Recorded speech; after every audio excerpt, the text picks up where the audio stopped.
So yes, you would use modify the perspective on the base layer. Any other questions on that? So that's how you make friends.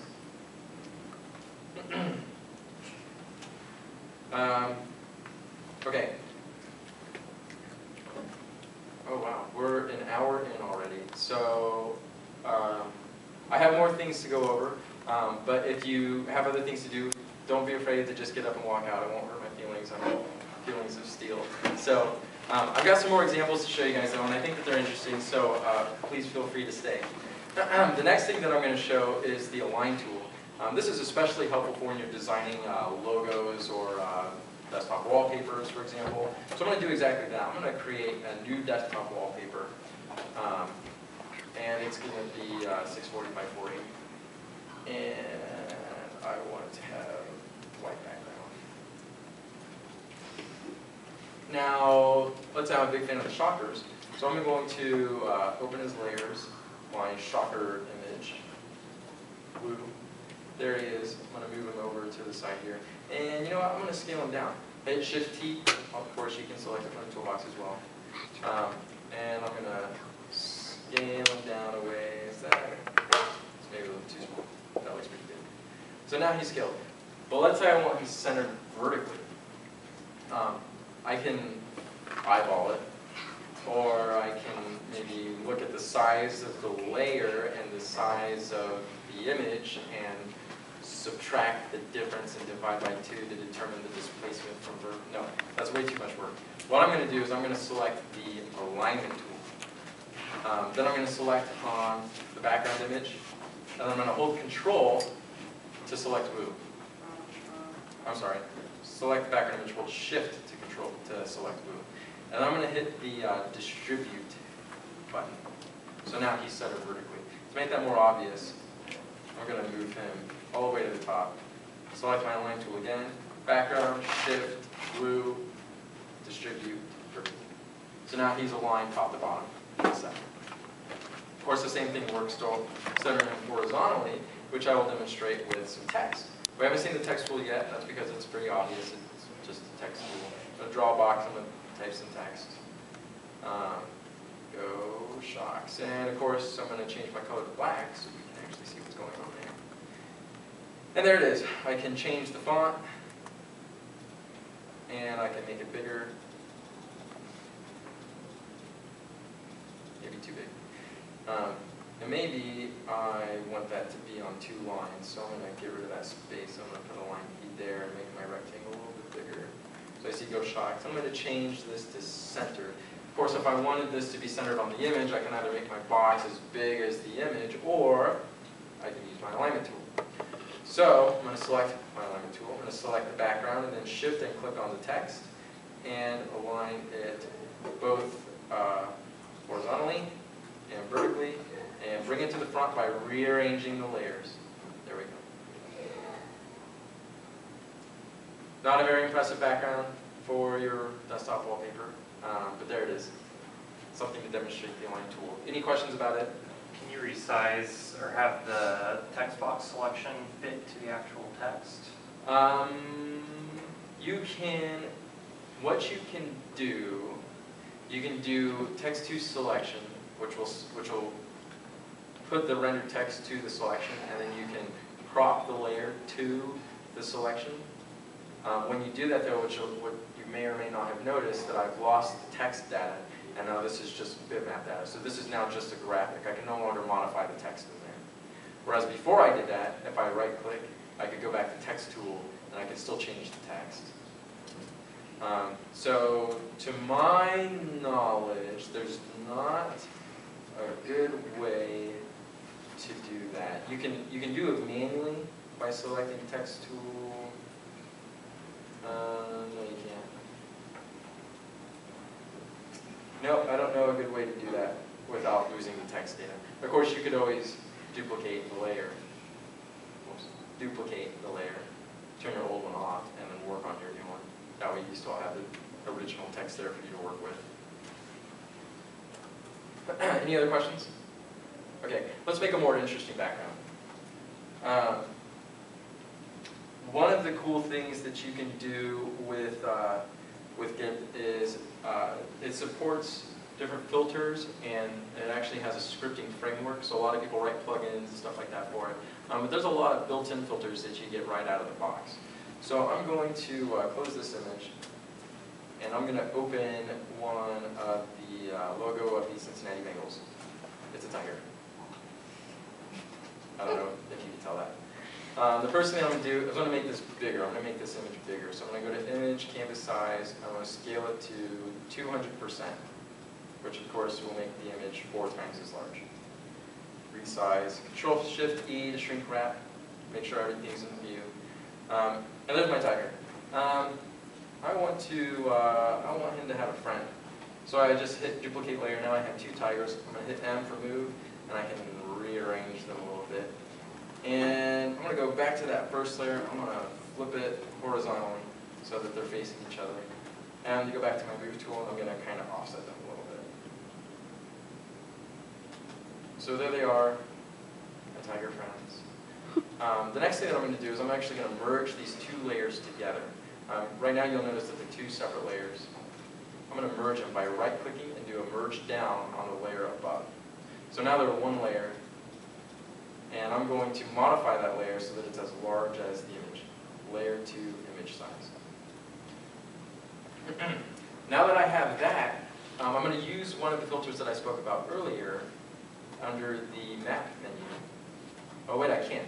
What you'll notice here is that most of these things are not available for me to select from. The reason being is that I'm working on a GIF image. And for those of you who don't know, GIF images are indexed. So the color data isn't actually stored with each pixel. Each pixel just stores an index to a color table. So in order to use a lot of the filters, you actually have to have raw data in each pixel.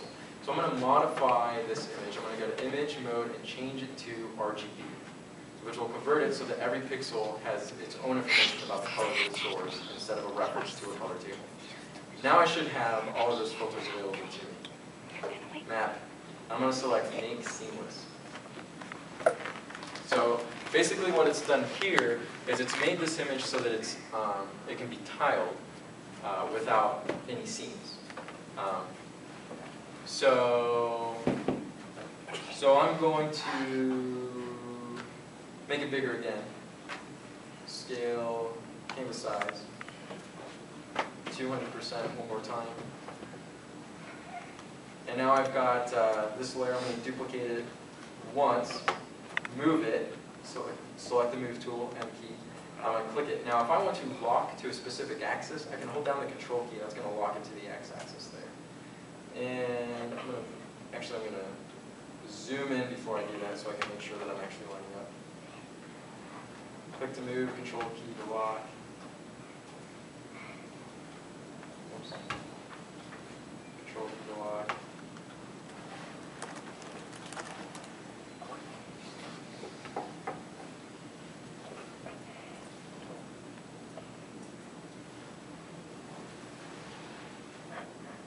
And I'm going to get it right there. So now he's lined up perfectly. I'm going to zoom back out so you can kind of see what's going on there. And I'm going to merge those 2 layers together. And I'm going to duplicate that again so I can do the same thing vertically. So I'm going to grab this, move it, control the lock on an axis, move it down. I'm going to zoom in now so I can get a better view. Click to move, control the lock, and now it's in line. So I'm going to merge down again. Now you can see how that seamlessness works. I've duplicated the image 4 times, and you can't tell where the breaks really are in that image. I'm going to add some text to this image now. I want it to say Bengals. I want that text to be, actually I want that text to be kind of fancy. So I'm going to make it black right now. I'm going to increase the font size a bit.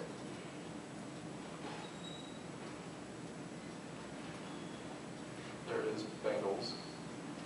And I'm going to move it so it's kind of off to the side there. What I'm going to do now is maybe I want to add an outline to this text. I want it to pop. So I'm going to right-click on the image, and I can either do Text to Selection or Alpha to Selection. I'm going to do Text to Selection, and then I'm going to grow the selection. I'm going to grow it by 3 pixels. I'm going to do it by 5 pixels. I'm going to do it by 5 more pixels. I'm going to create a new layer. It's going to be transparent for now. I'm going to move it behind my text. And I'm going to select my fill tool, the bucket tool, Shift D. And I'm going to fill the whole selection with white. And now you can see that text has a nice outline to it. What I might want to do now is I have these 2 separate layers, the actual text and then its background. I could merge this layer down on top of it, but when I do that, I'm going to lose my text data. So instead of doing that, if I want to move these 2 layers, who can tell me what I should do? Link them down. I'm going to link the layers. Good job. So I'm going to link both of these layers. I'm going to select my move tool, and I'm going to move them, and they go together. Very nice. Put it wherever I want. And I'm going to move them behind the tigers. And I'm going to move them again, just because I'm not very satisfied with that. So I'm going to right there. That looks pretty cool.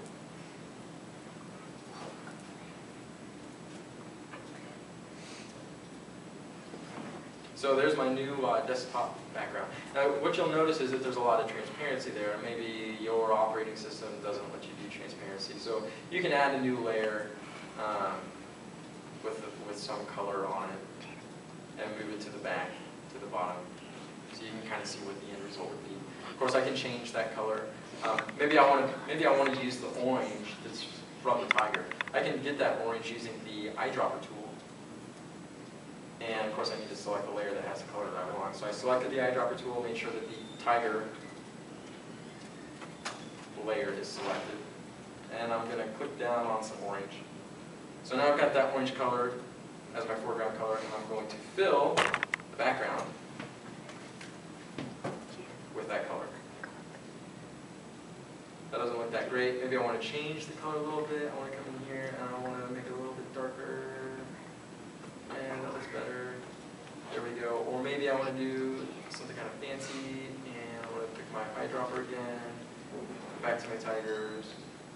So now I have a dark orange and a light orange. I want to do gradient, and that'll be kind of spiffy. Or maybe I want a circle gradient. Whatever you want. Sky's the limit. Go nuts. Any questions on how I did any of that? Pretty simple stuff, right? Some of the things that I haven't gone over yet, there's a heal tool, which is helpful if you've got a photo that has some artifact on a person's face. I can actually demonstrate that pretty quickly, because I have a good image for it. I'm going to open Face on Cracked Wall. And you'll notice this is a GIF as well, which means index colors, which means I can't do as many filters and fun things on it. So I'm going to change its mode right away. I'm going to change it to RGB. I'm going to zoom in, and I'm going to select the heal tool, which looks like a couple of bandages. The heal tool works similar to the clone tool. The difference is that it will actually blend with what's already there, as opposed to the clone tool, which will just replace what's already there. So I'm going to select the heal tool. This will help me kind of keep some of the subtle facial tones on the image when I'm repairing some of these cracks. So I'm going to hold Control to select my target area that I want to select from, and then I'm going to start filling in the gaps. And you can see there's kind of a smudge there. That's because it's actually blending with what was already there. That way it's not so obvious that you just cloned an area. Actually, before I do that, like any good photo editor knows, I'm going to actually duplicate this layer so I'm not modifying the original. And I'm going to get to work on my new layer instead. Maybe I am.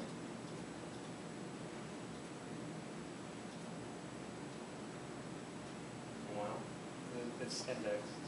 This layer's indexed. well, the layers won't be individually indexed. Well, I'm just Oh, I probably backed up too far. Yeah, you're right. I hit Control Z to undo, and I undid all the way. Good job. Gold star. All right, so select the area that I want to select from, and now I can start the healing process. I don't know why you're laughing. It's delicate.